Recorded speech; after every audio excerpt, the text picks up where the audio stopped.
नमस्कार मित्रांनो, मी स्वाती तोरसेकर एशा पृथ्वीमध्ये तुमचं स्वागत करते. आज आपल्या सोबत आहेत श्री चंद्रशेखर नेने सर आणि डॉक्टर गौरीताई पिंपळे. दोघांचेही स्वतंत्र चॅनेल आहेत. नेने सरांचाही आहे तसाच. गौरीताईंचा चॅनेल गौरी नॉमिक्स आहे. तेव्हा तुम्हाला 3 चॅनेलला आता सबस्क्राईब करायचंय जर केलं नसेल ऑलरेडी तर, आणि ह्या व्हिडिओला लाईक आणि शेअर करा. कारण आम्हाला खात्री आहे की हा विषय तुम्हाला आवडणार आहे म्हणून. अतिशय एकदम ज्याला हॉट न्यूज म्हणतात ना, तशी बातमी आली आणि हा व्हिडिओ करायचं ठरलं आणि आम्ही ताबडतोबीने बसलो. ती बातमी अशी आहे की ती वॉल स्ट्रीट जर्नलने दिलेली आहे की अमेरिकेतल्या काही नामवंत कंपन्यांना सरकारने बोलवून घेतलेलं आहे आणि त्यांना असं सांगितलेलं आहे की युद्धासाठी उत्पादन सुरू करायची तयारी ठेवा म्हणून. तर नेमकी बातमी काय आहे ते आधी आपण गौरीताईंकडून ऐकूया पहिला. जरूर. नमस्कार. बातमी अशी आली की पेंटागॉनने जनरल मोटर्स, फोर्ड आणि जीई एरोस्पेस या तिन्ही कंपन्यांना सांगितलं की तुम्ही वेपन्स बनवायला सुरुवात करा. त्याच्या दोन गोष्टी आहेत. एक तर अमेरिकेकडे असलेली जी शस्त्रास्त्र आहेत ती त्यांच्याकडे पुरेशी नाही आहेत, म्हणजे साठा संपत आलेला आहे इराण बरोबर युद्धानंतर. आणि त्याचबरोबर त्यांना एक्स्ट्रा हवी आहेत आता वेपन्स रेडी करायला सांगितलेले आहेत. त्याच्यामध्ये दुसऱ्या महायुद्धाच्या वेळेस अमेरिका करत होती, सगळ्यांना शस्त्रास्त्र बनवायला सांगितलं मॅन्युफॅक्चरिंग सेक्टरमध्ये. त्याच्यानंतर कोरियन वॉर जे झालं 1950ला, त्याच्यामध्ये डिफेन्स प्रोडक्ट्स ऍक्ट त्यांनी पास केला. त्याच्यामध्ये युद्ध सदृश्य परिस्थिती किंवा युद्ध असेल तर त्यांच्याकडे मॅन्युफॅक्चरिंग सेक्टर मधल्या सगळ्या कंपन्यांना डिफेन्स प्रोडक्ट्स बनवायची परवानगी आहे. आणि आता पेंटागॉनने सांगितलं की जनरल मोटर्स, फोर्ड आणि जीई एरोस्पेस तिन्ही मोठ्या कंपन्यांना, त्या ऑटोमोबाईल मधल्या मोठ्या कंपन्या आहेत, त्या आपल्याला कारसाठी माहिती आहेत, लक्झरियस कारसाठी माहिती आहेत, आणि ह्या कंपन्यांना आता वेपन्स बनवायला सांगितलेली आहेत. याचा अर्थ हे युद्ध एक्स्कलेट होईल किंवा अमेरिका दुसऱ्या कोणावर तरी पुन्हा अटॅक करेल किंवा अजून दुसरीकडे युद्ध असेल त्यांना शस्त्रास्त्र पुरवेल. याच्यापैकी 3 कोणत्या तरी पॉसिबिलिटीज दिसत आहेत. पण इथे एक महत्वाची गोष्ट आहे की ह्या 3 ज्या कंपन्या आहेत, फोर्ड, जीएम आणि जीई एरोस्पेस, त्या तिन्ही ज्या ऑटोमोबाईल सेक्टरमध्ये असल्या तरी त्यांचं अमेरिकन वर्तुळामध्ये फार मोठं वर्चस्व आहे. अगदी 70च्या दशकापासून आपण बघितलं, त्याच्या आधी 1950ला कोरियन वॉरच्या वेळेसही त्यांनी बनवलेले शस्त्रास्त्र.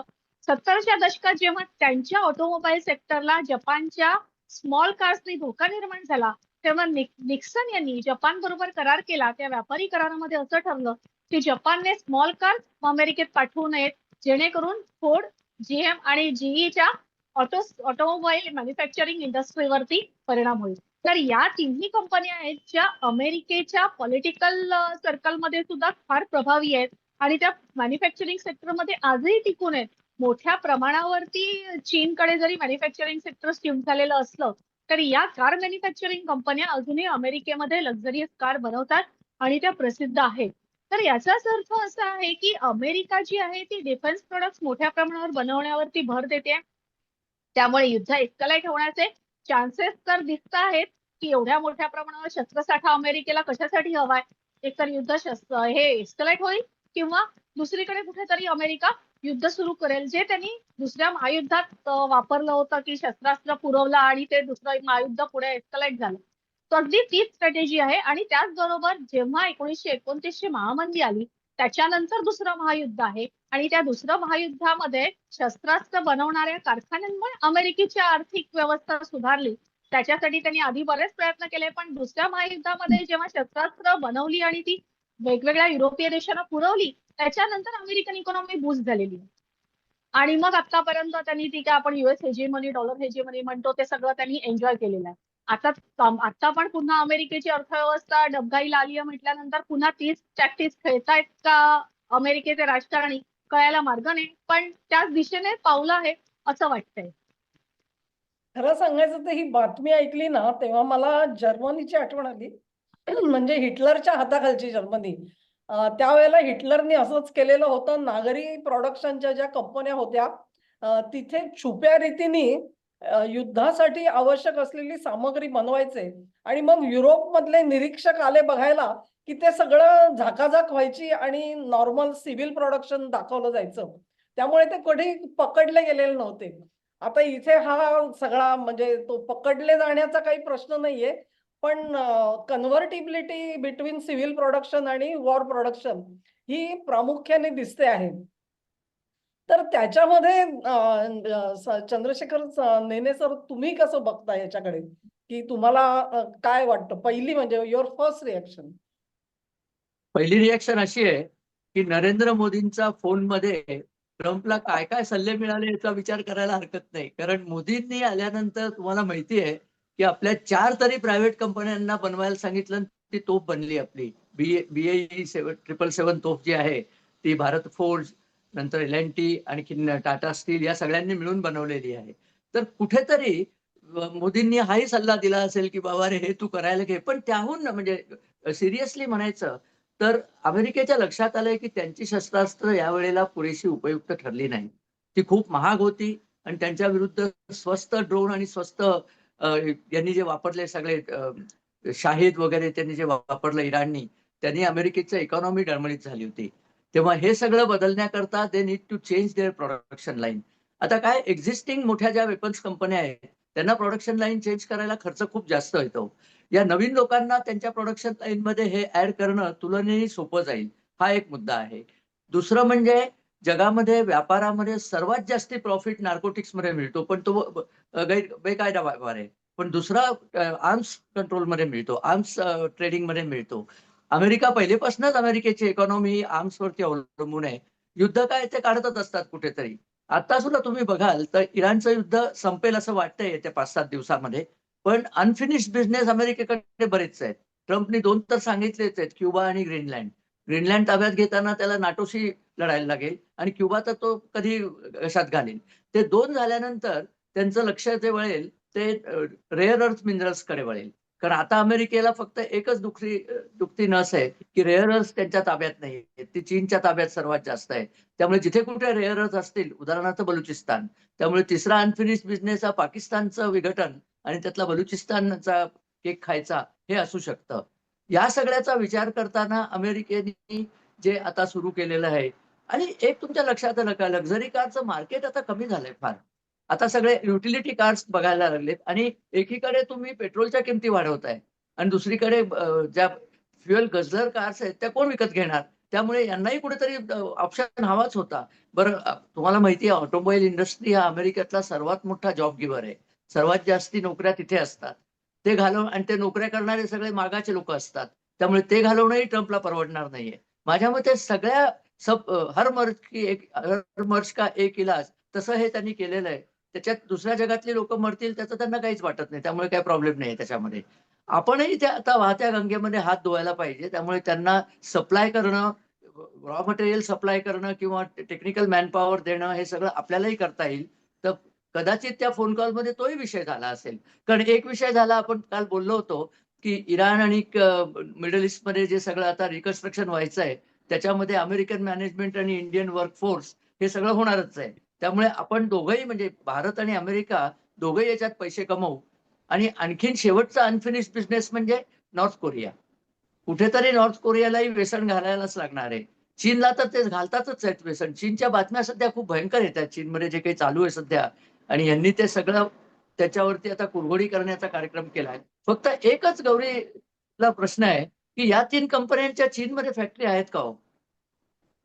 GE, फोर्ड नाही आणि तसं. तिसरी कुठली? हा, तसं आता तरी अजूनपर्यंत रिपोर्ट नाही आलेले. त्याच्यासाठी वेगळा रिसर्च करायला लागेल खरंच आहेत का म्हणून. आपण पण ते बघून ठेवूया. मोस्टली हो, तर रिसर्च करून ठेवूया की त्यांच्या तिकडे आहेत का. पण बरोबर. आतापर्यंत आलेल्या जी रिपोर्ट्स मध्ये असं एअरस्पेसची काही. नसेल कदाचित, पण फोर्ड किंवा ह्या असू शकतात म्हणजे हा, हा, कार मॅन्युफॅक्चरर्स. हा हा, कारचाच म्हणतोय, कार मॅन्युफॅक्चरर्स म्हणतोय. पण माझी एक कार शंका आहे मॅन्युफॅक्चर. आणि ती तुम्हाला हा. दोघांना कशी वाटते बघा, की गौरीताईंनी जो दुसऱ्या महायुद्धाचा रेफरन्स दिला ना, त्याच्यामध्ये अमेरिकेने खूप चलाखी केलेली होती. एक म्हणजे ट्रम्पनी आता ते डिफेन्स बजेट जे आहे ते 1.5 ट्रिलियन पर्यंत नेलेलं आहे. आणि मी विचार करत हो, होते हो. की एवढं त्याला बजेट कशाला हवं होतं म्हणून. तर त्याचं उत्तर हा. कदाचित इथे मिळालं आपल्याला. पण दुसऱ्या महायुद्धामध्ये अगदी शेवटचा काही भाग सोडला तर अमेरिका स्वतः इन्व्हॉल्व्ह झाली नव्हती. ते फक्त शस्त्रास्त्र पुरवठा करत होते आणि हो, त्याच्यामध्ये बक्कळ पैसा त्यांनी मिळवून घेतला त्यावेळेला. तर आता बरोबर. सुद्धा अमेरिका स्वतः इन्व्हॉल्व्ह होणार आहे का? इतरांसाठी शस्त्र बनवणार आहे, म्हणजे सिच्युएशन कशी दिसते? हा. माझ्या मते ते विकायला बघतील. आता अरब देशांना शस्त्र पाहिजेत पुन्हा, कारण हा. जरी अमेरिकेने त्यांचं फौजदारी करायचं ठरवलं तरी शस्त्र तर अमेरिका त्यांनाच विकेल. त्यामुळे तो एक मोठा मार्केट त्यांच्या पुढे आहे. नाटोचा आणि अमेरिकेचा जो भांडण झालंय ते बहुतेक शस्त्र पुरवठ्यावरती ते भांडण सुद्धा थांबेल. कारण नाटोला कर्ज देऊन का होईना शस्त्र पुरवठा अमेरिकाच करू शकतो. नाटोकडे स्वतःकडे पैसे नाहीच आहेत. त्यामुळे त्या दृष्टीने जसं दुसऱ्या महायुद्धामध्ये तुम्ही अगदी बरोबर सांगितलं, इंग्लंड एवढ्या कर्जाच्या बोजाखाली गेला होता. मदत केली अमेरिकेने, पण तो कॅपिटलिस्ट देश आहे, फुकट नाही केलेली मदत. त्याचे पैसे लावले होते आणि ते बिल इंग्लंडवरती एवढं फाटलं गेलं होतं की इंग्लंडची पुढची 26 वर्ष ते फेडण्यात म्हणजे आता 2003 पर्यंत ते फेडत होते ते पैसे. तेव्हा हा सगळा पुढचा इतिहास याच दृष्टीने जायचा आहे. एक पण स्वातीताई, हे डीप स्टेटला उपयुक्त करतोय असं नाही वाटत तुम्हाला? Trump is now playing for deep state. नाही म्हणजे मलाही काय आहे, आतापर्यंत एक अशी एक कल्पना मांडलेली होती अनेकांनी की ते finance is ruling now the world, आणि त्यांना ही जी तुमची ज्या नॉर्मल 3 लॉब्या ठरवल्या जायच्या, oil lobby, pharma lobby, weapons lobby, या सगळ्यांच्या वर फायनान्स लॉबी होती. कारण आता त्याच्यात एक ऍड झाली आहे ती टेक्नॉलॉजीची लॉबी. तर ह्या 4 लॉब्या आणि त्यांच्या वर बसणारी finance lobby, and there's will be the final word. त्यामुळे वेपन्स लॉबीचा जो अंतिम शब्द होता त्याला आता दुय्यम महत्व मिळेल. पण ह्या ज्या बातम्या येत आहेत त्या दोनाचा अर्थ एक म्हणजे कदाचित तुम्ही म्हणताय तसं डीप स्टेटला हवंय, तर मग अमेरिका अलिप्त राहील. ते नुसताच सप्लाय करतील किंवा त्यांना माहितीये त्यांनी भांडणं इतकी लावून दिलेली आहेत की ते आता थांबणं शक्य नाही. ते स्वतः अंगझटक, म्हणजे उदाहरणार्थ बघा तुम्ही की स्वतः अमेरिका युक्रेन युद्धात पडली नाही तरी युरोपला इतकी खुमखुमी आहे युद्धाची की ते चालू ठेवणार आहेत. $90 बिलियन युक्रेनला ते मदत पाठवायला तयार झालेले आहेत.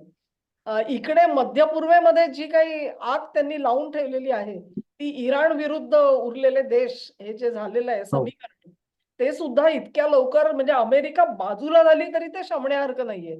त्यामुळे ही युद्ध त्यांनी अशी पेटवून ठेवलेली आहेत की त्यांचा युद्ध पुरवठा जो आहे तो बराच काळ चालू राहील कदाचित. आणि मग त्याच्यासाठी अलाइनमेंट चालू आहे का अशी एक शंका मला आली.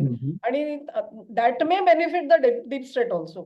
म्हणजे फायनान्स लॉबी शेवटी त्यांना सांगितलं असेल की बाबा सगळं तुमचं रिसेशन, डिप्रेशन हे सगळं तुम्हाला नको असेल तर हे आता करावं लागेल. Then they might have agreed to that also कदाचित. बरोबर. मला ना इथे एक थोडासा वेगळा मुद्दा मांडायचा आहे. मला माहित नाही हा बरोबर असेल की चूक असेल, पण दुसऱ्या महायुद्धाच्या वेळेस अमेरिकेने पोचलेले म्हणजे वाया पोचलेले दहशतवादी अस्तित्वात नव्हते. आज अमेरिका जे काही गेम खेळतीये त्या अमेरिकेच्या विरोधात असलेले किंवा अमेरिकेवरती स्वतःचा पर्सनल राग असलेले पण बरेच जण आहेत की त्यांच्या ताब्यात दहशतवादी संघटना आहे. उद्या अमेरिकेने काही केलं तर पुन्हा जो त्यांच्यावरती ट्विन टॉवर्सवर हल्ला झाला किंवा अजून काही झालं, असं होऊ शकणार नाही अशी शक्यता आपण नाकारू शकत नाही. दुसऱ्या महायुद्धाची गोष्ट पूर्णपणे वेगळी होती. दुसऱ्या महायुद्धात अमेरिका अलिप्त नाही म्हणता येणार, फक्त शस्त्रास्त्र पुरवत होती, थेट सहभाग नव्हता. त्यामुळे अमेरिकन भूमीवरती कोणीही हल्ले केले नाही.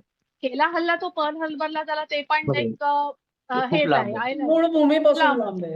आहे. हो, तर आता काय होईल हे कोणी सांगू शकत नाही. आता माथे फिरू पण बरेच वाढलेले आहेत.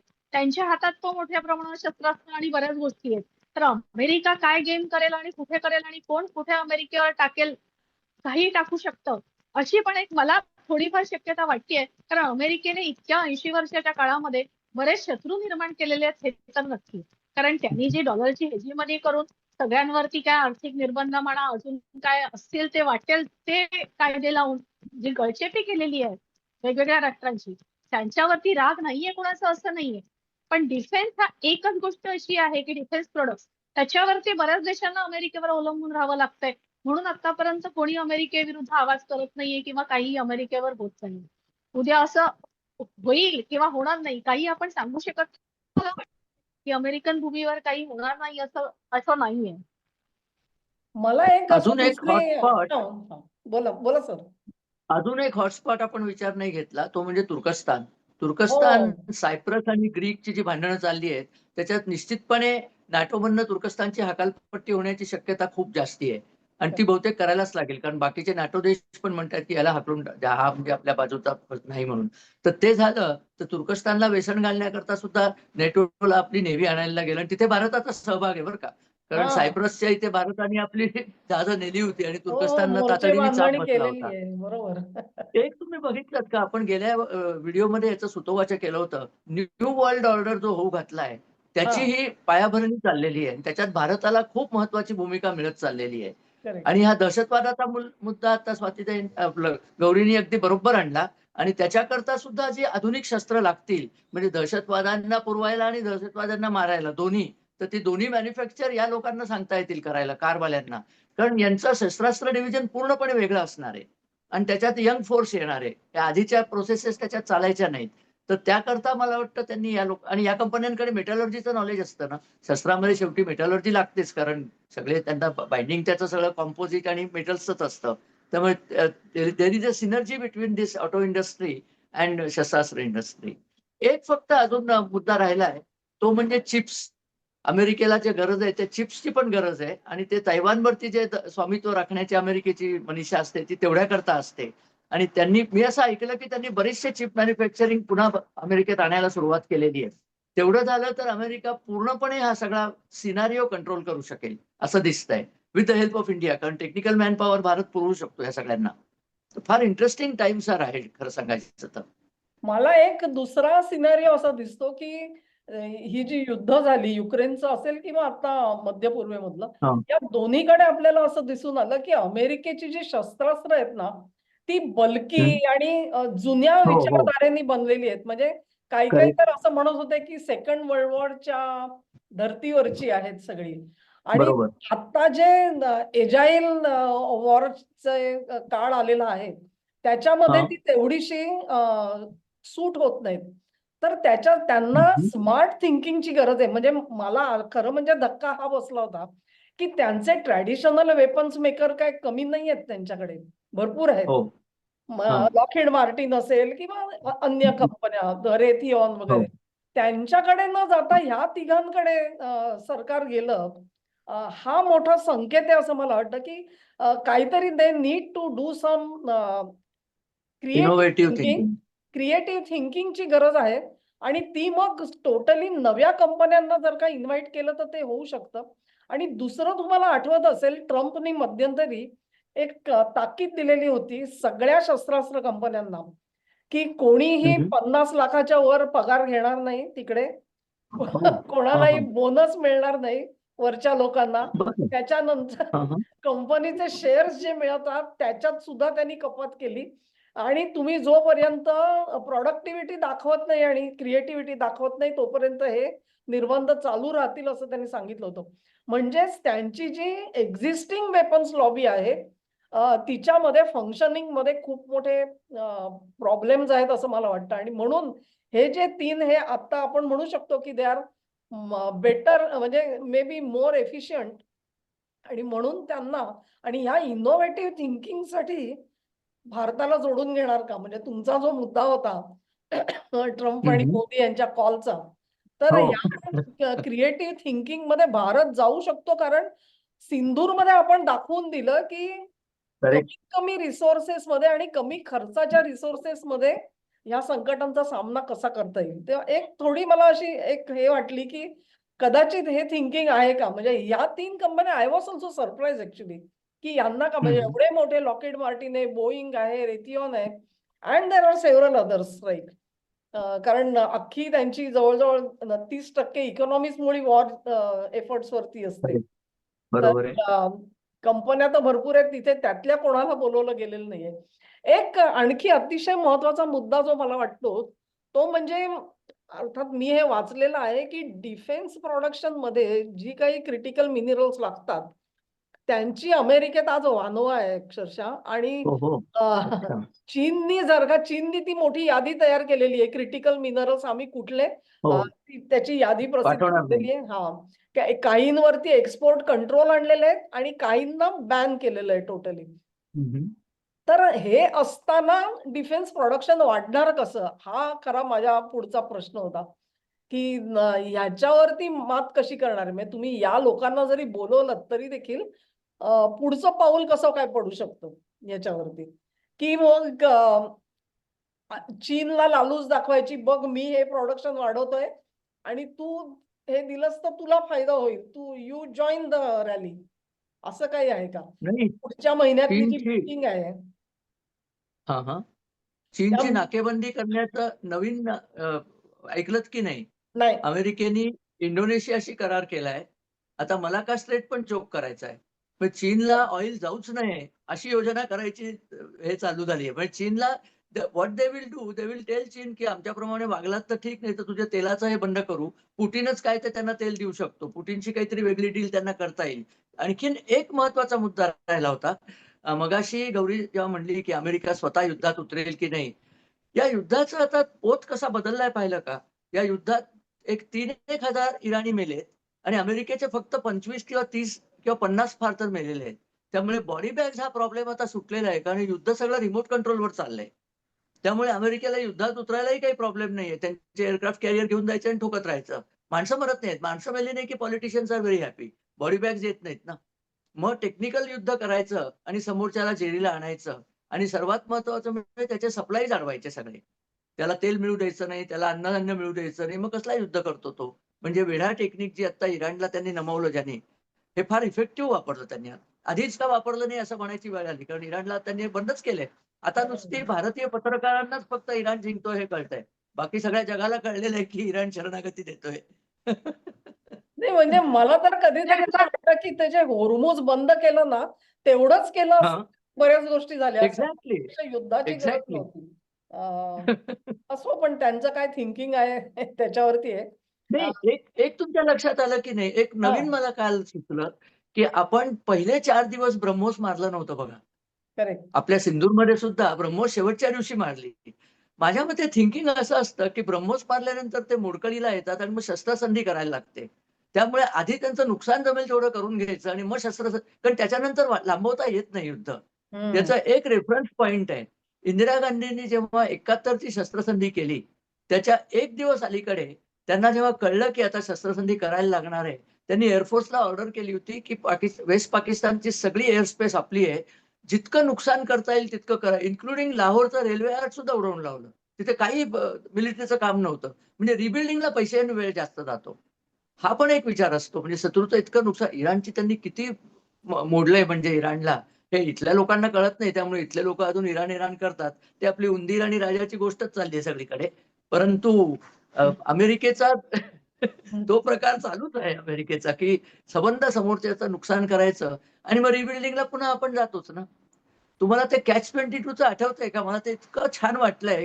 कॅच 22 मध्ये एक रेफरन्स आहे. तो एअरफोर्सचा जनरल म्हणतो, की सर एक लक्षात आलं का तुम्हाला?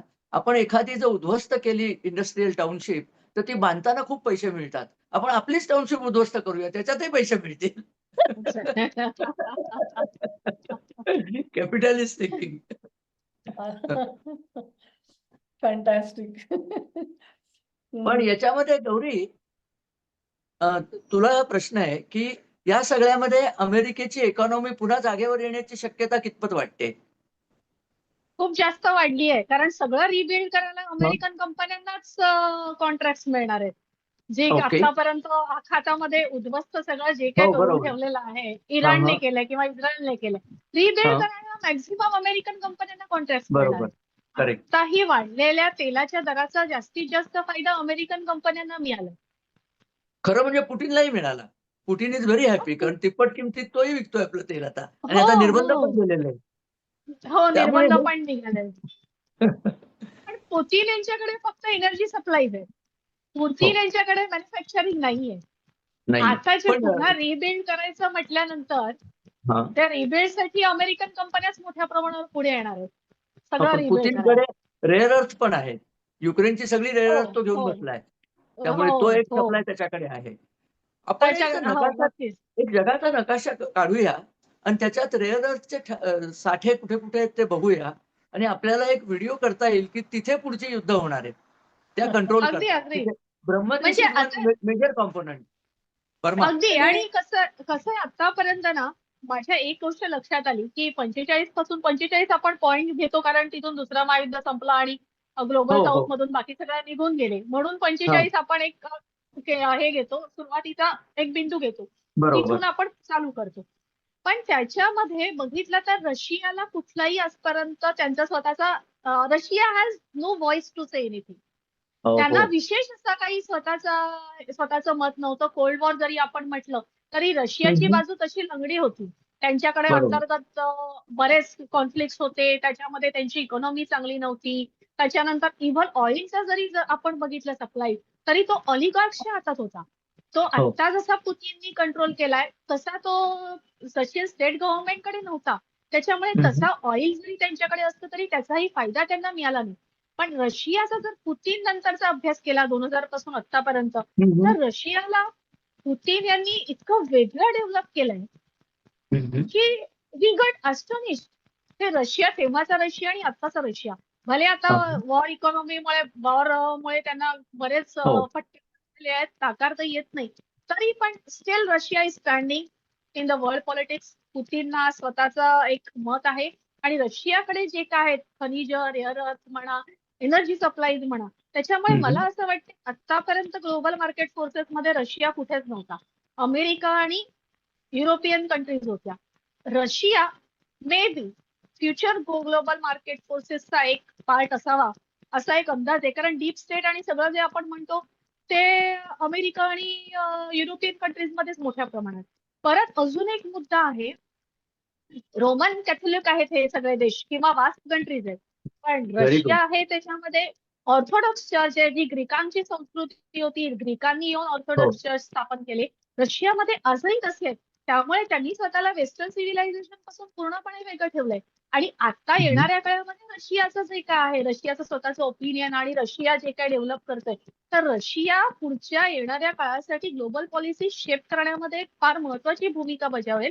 आजपर्यंत हम्म, जे अमेरिका आणि युरोपियन कंट्रीज कडे होतं, असं थोडंफार जाणवायला लागलंय. कारण आपण जेव्हा rare earth materials, rare earth minerals आणि एनर्जी सप्लाय, त्या दोन्हीचा विचार करतो, त्या दोन्ही गोष्टी रशियाकडे फार मोठ्या प्रमाणावर आहेत. हो त्याचं बरोबर. एस्टिमेट जवळजवळ $83 ट्रिलियन एवढं आहे. म्हणजे रिचेस्ट कंट्री बापरे. इन द वर्ल्ड म्हणून रशियाचं नाव घेतात. क्रिटिकल मिनरल्स मध्ये जसा दक्षिण अमेरिका आहे तसाच आफ्रिका सुद्धा आहे आणि हो इतर हे रशिया आणि इतर भाग पण आणि त्यातल्या दक्षिण अमेरिका आणि आफ्रिकेमधल्या अनेक देशांशी आता भारताने पण करार केले. काय झालंय, हो काही हो ठिकाणी चीननी अगोदर करार करून ठेवले, त्याच्यामुळे तुम्हाला स्कोप राहिला नाही. पण जिथे जिथे स्कोप होता तिथे भारताने जाऊन सुरुवात केलेली आहे. म्हणजे ते आता बरोबर. आपल्याला सुद्धा बघावं लागेल कितपत पुढे जाता येईल त्याच्यामध्ये ते. पण एकंदरीत असं दिसतंय की सगळे जी युद्धाची तयारी जी आहे, म्हणजे युद्ध ज्वर वाढतोय की काय, अशी अवस्था आता परत जगामध्ये आली आहे. युरोप बाया सरसावत आहेत. युक्रेनला तर काही शरण जायचं नाहीये. इथे मध्य पूर्वेमध्ये एक अंदाज असा सांगितला जातोय, 2 आठवड्याचा जो काळ घेतला गेला तो परत एकदा हा युद्धाची तयारी करण्यासाठी दोन्ही पक्षांनी वापरलेला आहे. मला वाटतं काहीतरी सोमवारी ती मुदत संपते आहे. त्याच्यामुळे त्याच्यानंतर काय होतंय ते आता बघावं लागेल परत. या परत एक युद्ध परत विसावा, परत ही नाही, सायकल त्याच्यामध्ये एक चालू राहू शकेल. हा हा रशियन सिक्युरिटी काउन्सिलचा रिपोर्ट आला परवा दिवशी, परवा म्हणजे 14 हा तारखेला. हा हा त्याच्यामध्ये त्यांनी म्हटलंय की पाकिस्तानला मध्यस्थ करून जे निगोशिएशन चाललंय, हा फक्त मधल्या काळात प्रिपरेशन साठी वेळ मिळावा याच्यासाठी खेळली गेलेली खेळी आहे. हम्म, अमेरिकेने खूप टॅक्टफुली खेळलेली आहे, असं रशियन सिक्युरिटी काउन्सिल म्हणतंय. आणि करेक्ट. हे जे काय अमेरिका करतेय त्याच्यामुळे रशियाचे जे नॉर्थ साऊथ ट्रेड हे आहेत, ट्रेड रूट्स आहेत, हा त्याच्यावर इफेक्ट होतोय ओके. आणि रशियाला त्याचा फटका बसतोय. हम्म, तर हे जे काय आहे, काय सीज फायर वगैरे जे काय ट्रम्पनी सांगितलं, ते फक्त म्हणे वेळ काढण्यासाठी आहे, तयारी करण्यासाठी घेतलेला वेळ आहे. बाकी त्याच्यामधून पाकिस्तान बरोबर मध्यस्थ करून निगोशिएशन मधून काही हातात येईल असं दिसत नाही, असं रशियन सिक्युरिटी काउन्सिलचं म्हणणं आहे. हो हो त्याच्यात तर ट्रम्पनी त्या व्हॅन्सला सुद्धा यशस्वी ठरवण्याचा सफळ प्रयत्न करून दाखवला की आता Vance is no no more a chance to succeed. त्याचं त्यांनी बाहेरच काढलं त्याला. म्हणजे ते जे this was a meeting Catholicism face to म्हणली ना फेस. ती, ते आता ट्रम्पनी पोप बद्दल अजून तो काहीतरी बोललाय.